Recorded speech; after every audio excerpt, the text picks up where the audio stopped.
Hey everybody, welcome to Sakun Vidhi law classes. आज के इस सेशन में हम हमारे डेफिनेशन वाली सीरीज को कंटिन्यू। लास्ट सेशन में हमने क्लोज 12 तक कंप्लीट किया था। नाउ क्लोज 13 जो कि डिफाइन करता है हार्बर को। हार्बर क्या होता है? तो हार्बर का मतलब होता है कि किसी भी पर्सन को एप्रीहेंशन से बचाने के लिए या उसको अरेस्ट होने से बचाने के लिए, उसको पकड़े जाने से बचाने के लिए उसको कुछ एक चीजों की सप्लाई करना, जैसे उसको शेल्टर प्रोवाइड करवाना, फूड देना, ड्रिंक देना, मनी प्रोवाइड करवाना, क्लोथ, आर्म्स, एम्यूनिशंस या फिर मींस ऑफ कन्वेयंस प्रोवाइड करवाना, जैसे कि भागने के लिए कोई व्हीकल प्रोवाइड करवा देना, बाइक हो सकती है, गाड़ी हो सकती है। ठीक है, तो अगर इस तरीके की हेल्प किसी पर्सन को की जाती है just in order to prevent him from apprehending, तो इसका मतलब होता है कि उसको आपने हार्बर दी है। इसे एक एग्जाम्पल की हेल्प से और इजीली समझा जा सकता है कि जैसे कोई भी कल्प्रिट है, वो किसी जेल से भाग कर आया और पुलिस उसके पीछे है उसको एप्रीहेंड करने के लिए, पकड़ने के लिए, बट आपने अगर उसको अपने घर में छुपने के लिए जगह दे दी, आप उसको खाना भी प्रोवाइड करवा रहे हैं या फिर आपने अपनी गाड़ी उसको भागने के लिए दे दी कि जा तू भाग जा, तो उस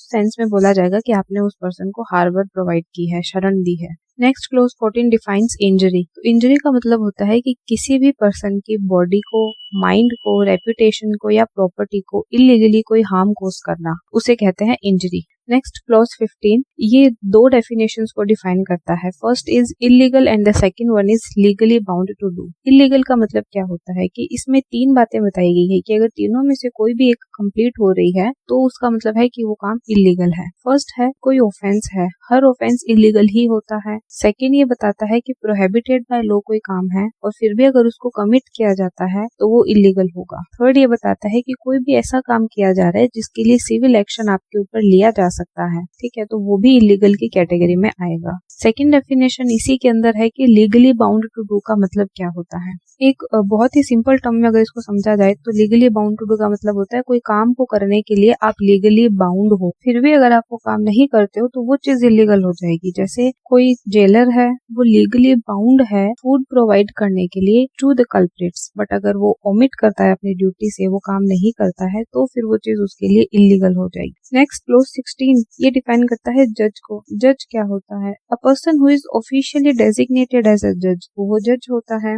इसके अलावा इसमें वो लोग भी शामिल होते हैं जो कि किसी भी सिविल या फिर क्रिमिनल प्रोसीडिंग में एक डेफिनेटिव जजमेंट देने के लिए एम्पावर्ड है। डेफिनेटिव जजमेंट का मतलब यहाँ पे फाइनल डिसीजन से है, या फिर एक ऐसा जजमेंट जिसके आगे अपील नहीं होगी तो वो इनडायरेक्टली फाइनल हो जाएगा, या फिर कोई ऐसा जजमेंट कि जिसको अदर अथॉरिटी ने कंफर्म कर दिया हो तो वो वैसे डेफिनेट हो जाएगा। तो ultimately it can be said कि एक ऐसा person who is legally empowered to give a definitive judgement, तो वो जज बोला जाएगा। नेक्स्ट कि कोई बॉडी ऑफ पर्सन या ग्रुप ऑफ पर्संस है जो कि जजमेंट देने के लिए एम्पावर्ड है, then every member of such body or group is a जज। For example, there are minimum 5 number of जजेस required to hear a constitutional matter, so in that situation every member of such bench is a जज। इसका एक illustration भी है, वो ये कहता है कि एक क्रिमिनल मैटर के हियरिंग में कोई मजिस्ट्रेट सेंटेंस या फाइन इम्पोज कर रहा है तो वो मजिस्ट्रेट एक जज होगा, फिर चाहे उस जजमेंट की अपील होती हो या अपील ना होती हो। Next close 17 defines life. Life क्या होती है? कि एक ह्यूमन बीइंग की लाइफ को लाइफ बोला गया है जब तक कि कोई कॉन्ट्ररी अपियर ना हो। Next close 18 defines local law. तो लोकल लॉ का मतलब होता है जो कि इंडिया के किसी पर्टिकुलर पार्ट के ऊपर एप्लीकेबल होते हैं। फॉर एग्जाम्पल कि राजस्थान में लगभग हर स्टेट के अपने अपने लॉज होते हैं। लैंड लॉ, रेंट के लिए लॉ, जैसे कि राजस्थान में भी अपना एक रेंट एक्ट है, तो इसलिए वो एक लोकल लॉ है। Next close 19 defines who is a man. Man का मतलब होता है कि किसी भी एज का मेल ह्यूमन बीइंग, फिर चाहे वो 1 महीने का मेल हो, चाहे वो 1 साल का मेल हो, चाहे वो 18 साल का मेल हो या 50 साल का मेल हो, वो एक मैन बोला जाएगा। नेक्स्ट क्लोज नंबर 20 ये बताता है मंथ और ईयर का मतलब क्या होगा। तो ग्रिगोरियन कैलेंडर के हिसाब से जो मंथ होता है वही बीएनएस का मंथ होगा, और ग्रिगोरियन कैलेंडर के हिसाब से जो ईयर होता है वही बीएनएस का ईयर होगा। Next close 21 defines movable property. तो जनरल सेंस में मूवेबल प्रॉपर्टी का मतलब हम ये समझते हैं कि जो इजीली मूव किए जा सके, ठीक है। तो हर एक वो चीज जो कि मूवेबल हो मूवेबल प्रॉपर्टी में आएगी, एक्सक्लूडिंग 3 थिंग्स। लैंड, सेकंड वो चीजें जो कि लैंड से अटैच्ड है, एंड थर्ड वो चीजें जो कि परमानेंटली फास्टन्ड है, मतलब कि परमानेंटली लैंड से जकड़ी हुई है, जिन्हें मूव नहीं किया जा सकता। तो इन 3 चीजों के अलावा हर चीज, हर प्रॉपर्टी मूवेबल प्रॉपर्टी है। Next close 22 it defines numbers. Numbers का मतलब किसी भी सेक्शन में अगर सिंगुलर नंबर दिया है तो उसका मतलब प्लूरल नंबर भी होगा, और जहाँ पे प्लूरल नंबर दिया है तो उसका मतलब सिंगुलर नंबर से भी होगा, अनलेस द कॉन्ट्रेरी अपीयर्स। जैसे कि अगर for the offence of dacoity there are a minimum number of 5 persons required. यहाँ पे ये सेक्शन एक्सप्रेसली मेंशन करता है कि अगर 5 लोग हैं मिनिमम तो ही डेकोइटी होगी, अदरवाइज नहीं होगी। तो यहाँ पे 5 नंबर्स का मतलब 5 ही होंगे मिनिमम, और 5 से ज्यादा भी हो सकते हैं, लेकिन 5 से कम तो किसी भी कंडीशन पे नहीं हो। On the similar lines for unlawful assembly there are minimum 5 number of peoples required. तो यहाँ पे भी मेंशन कर रखा है कि 5 तो मिनिमम होंगे, इसके अलावा ज्यादा भी हो सकते हैं। तो यहाँ पे 5 का मतलब 5 से ही होगा। Next close 23 defines oath. Generally जो कि थीस्ट पीपल होते हैं हु बिलीव इन गॉड, तो वो अपने गॉड के नाम से कोई डिक्लेरेशन देते हैं विच इज कॉल्ड ओथ। जैसे कि जो हिंदू है तो वो गीता के नाम पे डिक्लेरेशन देता है तो वो ओथ ले रहा है, ठीक है। But what for the people who is atheist, तो जो एथिस्ट होते हैं लॉ ने उनके लिए एक सोलम एफर्मेशन डिस्क्राइब करी हुई, तो वो उसी को बोलते हैं, वो भी ओथ की डेफिनेशन में मानी जाती है। इसके अलावा किसी भी पब्लिक सर्वेंट के सामने की गई कोई डिक्लेरेशन जो कि एज अ प्रूफ किसी कोर्ट में यूज हो सकती है, वो भी एक ओथ होती है। Next close 24 defines offence. तो एक जनरल डेफिनेशन के तौर पे ये डिफाइन करता है कि इस संहिता में बताया गया हर एक्ट जो कि पनिशेबल है तो वो एक ऑफेंस है। नेक्स्ट इसका ए पॉइंट ये बताता है कि इस संहिता के chapter 3 which is related to general exceptions and some other sections, जैसे सेक्शन नंबर 8, 9, 49, 50, 52 से लेके 61 तक, then 119, 120, 123, 127, 222, 230, 231, 240, 248, 250 and 251, 259, 260, 261, 262 and 263, then 308 and 330। तो इन सभी सेक्शंस में एंड चैप्टर नंबर 3 में ऑफेंस वर्ड जहाँ जहाँ भी आया है उसका मतलब होगा कि इस संहिता में या फिर किसी स्पेशल लॉ में या किसी लोकल लॉ में ऐसा एक्ट जिसको पनिशेबल बनाया गया है। नेक्स्ट बी पॉइंट ये बताता है कि इस संहिता के section number 189 close 1, 211, section 212, section 238, 239, 249, 253 and section number 329। तो इन सेक्शंस में द वर्ड ऑफेंस जहाँ भी यूज किया गया है तो उसका क्या मतलब है, तो उसका मतलब है कि किसी भी स्पेशल लॉ या लोकल लॉ में 6 महीने या उससे ज्यादा के लिए पनिशेबल कोई भी एक्ट ऑफेंस होगा। नेक्स्ट क्लोज 25 डिफाइंस ओमिशन, नहीं माना जाएगा।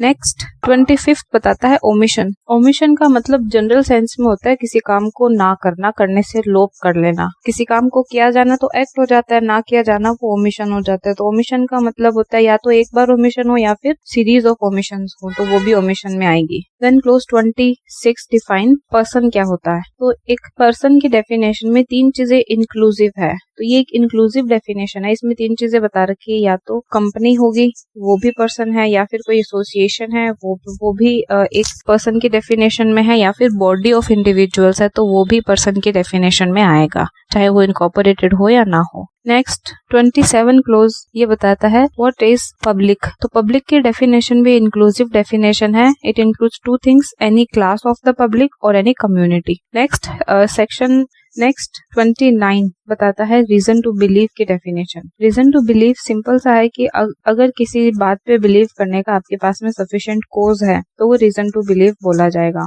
इसके अलावा नहीं। नेक्स्ट क्लोज 30 बताता है स्पेशल लॉ क्या होता है। तो स्पेशल लॉ का मतलब होता है कि कोई पर्टिकुलर सब्जेक्ट पे एप्लीकेबल होने वाला लॉ स्पेशल लॉ होता है। फॉर एग्जाम्पल जेजे एक्ट हो गया, SC/ST एक्ट है, पोक्सो एक्ट है, तो ये कोई स्पेशल सब्जेक्ट के लिए बनाए गए हैं, इसीलिए स्पेशल लॉ है। नेक्स्ट क्लोज 31 है जो कि वैल्यूएबल सिक्योरिटी को डिफाइन करता है। सिंपल टर्म्स में अगर देखें तो वैल्यूएबल सिक्योरिटी एक ऐसा डॉक्यूमेंट होता है जो कि लीगल राइट के बारे में बताता है। ये डॉक्यूमेंट या तो किसी पर्सन की लीगल लाइबिलिटी को बताएगा या फिर किसी पर्सन के लीगल राइट को बताएगा, ठीक है। तो इस तरीके का कोई भी डॉक्यूमेंट है तो वो एक वैल्यूएबल सिक्योरिटी कंसिडर किया जाता है। इसी के अंदर एक इलिस्ट्रेशन भी बताया गया है कि ए एक बिल ऑफ एक्सचेंज ड्रॉ करता है in the name of B, उसे किसी थर्ड पर्सन लेट्स से सी के नाम पे एंडोर्स कर कर देता है। तो ये एक वैल्यूएबल सिक्योरिटी है। रीजन बीइंग कि बी के अंदर ये जो बिल ऑफ एक्सचेंज है वो बी का तो लीगल लीगल ड्यूटी को बता रहा है कि वो उसको certain amount of money C को देना है, और सी के लिए ये बिल ऑफ एक्सचेंज उसका लीगल राइट बता रहा है दैट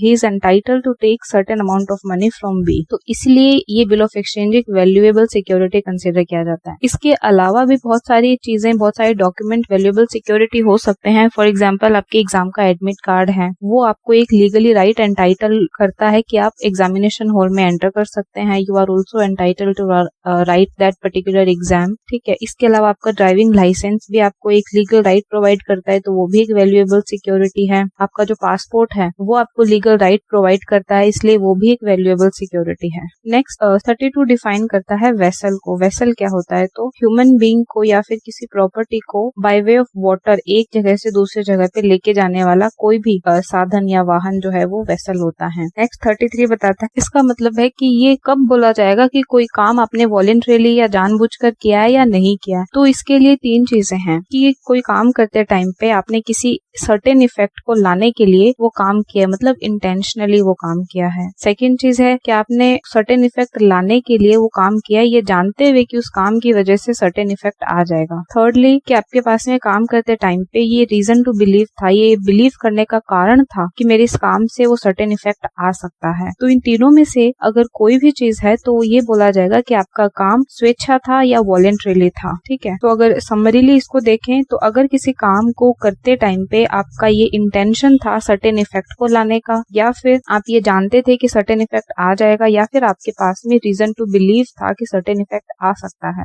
तो अगर आप कोई काम करते हैं तो वो वॉलंटरीली कहा जाएगा। जैसे इसके अंदर एक इलिस्ट्रेशन है कि एक इनहेबिटेड हाउस में, इसका मतलब है कि जहाँ पे लोग रह रहे थे, तो एक इनहेबिटेड हाउस में ए ने रॉबरी को फैसिलिटेट करने के लिए आग लगा दी। उसकी वजह से जो लोग थे उनकी डेथ हो गई। यहाँ पे हो सकता है कि ए का इंटेंशन उनकी डेथ कोज करने का ना हो, he just wanted to facilitate his robbery, but इसके बावजूद भी आग लगाते टाइम पे उसके पास ये नॉलेज जरूर था कि मेरे आग लगाने की वजह से किसी की डेथ हो सकती है। भले ही उसका इंटेंशन उनकी डेथ कोज करने का ना हो, बट फिर भी नॉलेज था, इसी वजह से बोला जाएगा कि he done that act voluntarily. Next 34 बताता है विल के बारे में। विल का मतलब होता है कोई भी टेस्टामेंट्री डॉक्यूमेंट, मतलब वसीयत में लिखा गया कोई भी डॉक्यूमेंट, या जिस डॉक्यूमेंट में वसीयत लिखी गई है तो वो विल है।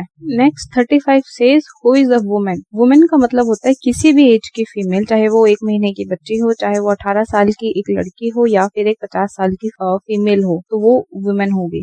देन 36 बताता है रॉन्गफुल गेन क्या होता है। इसका मतलब होता है कि कोई भी पर्सन किसी प्रॉपर्टी को बाय अनलॉफुल मीन्स गेन तो करता है, बट उसको लेने के लिए वो लीगली एंटाइटल्ड नहीं है, तो वो रॉन्गफुल गेन हो जाएगा, कि मतलब गलत तरीके से किसी प्रॉपर्टी को लेना जिसे लेने के लिए आपके पास में हक नहीं है। नेक्स्ट 37 बताता है रॉन्गफुल लॉस क्या होता है। तो रॉन्गफुल लॉस का मतलब होता है कि अनलॉफुल मीन्स से किसी के थ्रू प्रॉपर्टी का चले जाना जिसे रखने के लिए वो लीगली एंटाइटल्ड था। नेक्स्ट 38 बताता है gaining wrongfully and losing wrongfully. इसमें 2 डेफिनेशंस है, तो इनको हम अलग अलग ही देखेंगे। गेनिंग रॉन्गफुली का मतलब क्या होता है? इसमें 2 चीजें हैं कि एक पर्सन रॉन्गफुली किसी प्रॉपर्टी को एक्वायर करता है या ले लेता है, और वो उस प्रॉपर्टी को रिटेन भी कर, मतलब रॉन्गफुली प्रॉपर्टी को ले भी लेना और रॉन्गफुली उसे अपने पास में रखे रखना, ये होता है गेनिंग रॉन्गफुली। नेक्स्ट डेफिनेशन है लूजिंग रॉन्गफुली क्या होता है। इसमें भी 2 चीजें आती है कि जो true owner of the property है उससे प्रॉपर्टी को रॉन्गफुल तरीके से ले लेना, और दूसरी चीज है कि उसे अनलॉफुल तरीके से अपनी प्रॉपर्टी से वंचित रखना, डिप्राइव रखना, तो वो होता है लूजिंग रॉन्गफुली। इन दोनों ही डेफिनेशन में जो 2 चीजें बताई गई है वो दोनों फुलफिल होनी चाहिए। कोई भी एक चीज अगर एब्सेंट है तो फिर वो रॉन्गफुल गेन या रॉन्गफुल लॉस के डेफिनेशन में नहीं आएगा। Next and the last point 39 ये बताता है कि जो इतनी सारी डेफिनेशंस यहाँ पे बताई गई है, उनके बावजूद भी अगर कोई वर्ड या कोई ऐसा एक्सप्रेशन छूट जाता है जिसको डिफाइन नहीं किया गया इस संहिता में, तो फिर उनका मतलब कहाँ से लिया जाएगा। तो उसके लिए 2 एक्ट बताए गए हैं कि एक तो इंफॉर्मेशन टेक्नोलॉजी एक्ट 2000 को रेफर कर सकते हैं, या फिर भारतीय नागरिक सुरक्षा संहिता 2023 जो कि अर्लियर सीआरपीसी हुआ करता था उसको आप रेफर कीजिए। उसमें कोई डेफिनेशन दे रखी है तो वो सेम यहाँ पे भी मानी जाएगी। So yes, this is it guys, हमारा डेफिनेशन का सेक्शन पूरा कंप्लीट हुआ। जल्दी मिलते हैं with another section. Thank you.